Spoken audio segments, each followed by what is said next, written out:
ಸೇನಾಪತಿ ಶಶಿಧರನ ಕಿವಿಯನ್ನು ಊದಿದ ನಿನ್ನ ಪ್ಲಾನ್ ಏನಾಯ್ತು? ಕೆಲಸ ಪಕ್ಕ ಸಕ್ಸಸ್ ಆಗೈತಿ. ಅದು ಹಾಕಿ ತಗದ್ರಿ ಹೇಗೆ ಹಾಕ್ಬೇಕೈತಿ. ಯಾರು ಬಂದು ನೀರು ಹಾಕಿದ್ರು ಅದು ಆರೋಗ್ಯ ಕಾಲ ಹಾಕಿ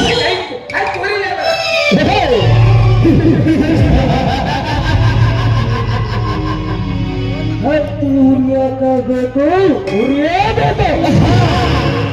ಅಂದು ಪಡಬೇಕಾದ್ರು ತೀರು ನನಗೆ ಮಾತನಾಡ್ತಾ ನೋಡಿದ್ರೆ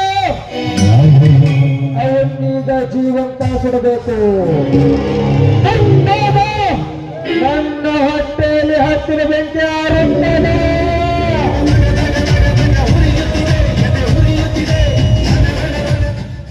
ಅದೇ ನನ್ನ ಬೇಗನೆ ಹೇಳಿಕೊಡ್ರೆ, ನಿಮ್ಮ ತೀರ್ಮಾನವೇ ನನ್ನ ತೀರ್ಮಾನ. ಅವರ ವೀರನಾದರ್ಸರೆ ಅವರನ್ನು ದರದಲ್ಲಿ ಎಳೆದು ಈ ನಿಮ್ಮ ಪವಿತ್ರ ಪದಕ್ಕೆ ಕಡಿದು ಹಾಕುವುದೇ ನನ್ನ ಕೆಲಸ.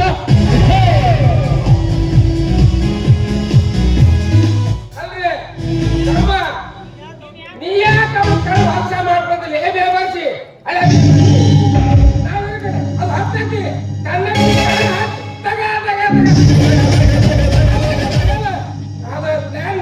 ಸಕ್ಸಸ್ ಆಗಿದ್ದೀನಿ. ಎಂದು ಮಂತ್ರದ ಸುರಕ್ಷಿತಪತಿ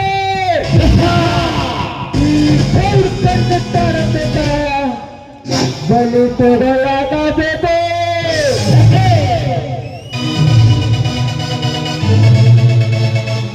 ಆ ಪದಾಧಿಕಾರಿ ನಮ್ಮ ಮಗ ಅವರು ಎತ್ತರದ ಮಾಮರ, ಎತ್ತರದ ಕೋಗಿಲೆ, ಆ ಹಾಡುವ ಕೋಗಿಲೆಯ ಕಂಠವನ್ನು ಕತ್ತರಿಸಿದಾಗಲೇ ನನ್ನ ಆತ್ಮಕ್ಕೆ ಶಾಂತಿ. ನಾನೊಂದ್ಸಲ ವಿಧಾನಸೌಧದಲ್ಲಿ ಬದುಕಿದರೆ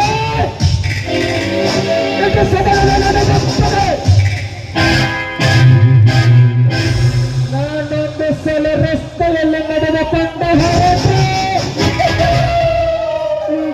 ಗಂಡು ಹೆಣ್ಣು ಕೆಳಗೆ ಎತ್ತು ನಿಂತು ಎತ್ತು ಮುಗಿದು ಕನಗಡನ್ನು ನಡೆದುಕೊಳ್ಳದೆ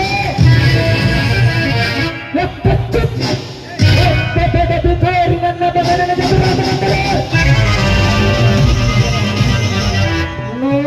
ನನ್ನ ಜೀವಂತ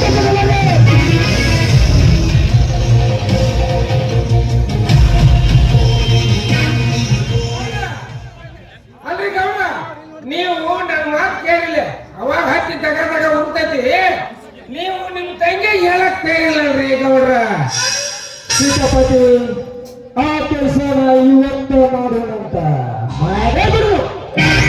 ನೀವು ಅದನ್ನೇ ಮಾಡಿದ್ರೆ ಆ ಸಸಿಂದ ಇವತ್ತೇ ಕರೆ ತರುತ್ತೇವೆ.